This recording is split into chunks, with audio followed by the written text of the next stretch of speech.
Deux présidents sobrement inclinés devant les tombes de 71 soldats nigériens tués lors d'une attaque djihadiste à la fin du mois de décembre. L'ampleur de cet assaut avait alors contraint Emmanuel Macron à repousser le sommet de Pau au mois de janvier. Au Sahel, l'histoire se répète.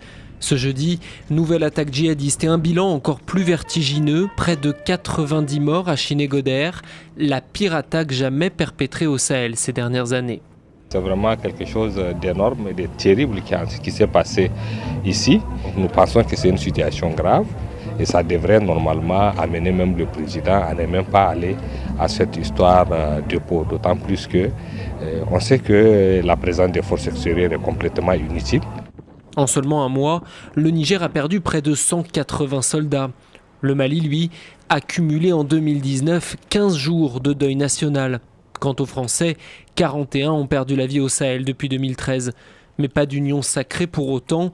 Le manque d'efficacité supposé des militaires français déployés dans la région cristallise les critiques. Les djihadistes profitent de ces divisions. À la veille du sommet de Pau, l'organisation État islamique en Afrique de l'Ouest a diffusé cette vidéo de propagande qui récapitule ses attaques sur toute l'année 2019. Pour venir à bout du terrorisme, il nous faut une coalition internationale. Donc la présence des Français, la présence des Américains, la présence des Allemands, la présence des Belges et des Italiens au Niger est extrêmement importante. Si même on peut avoir encore plus de partenaires, nous allons les accueillir à bras ouverts. Pour la France, le retrait de l'opération Barkhane n'est pas une option. Emmanuel Macron compte sur plus de soutien européen. Quant aux États sahéliens, il réclame avant tout d'être à la manœuvre, décisionnaire des stratégies de lutte antiterroriste.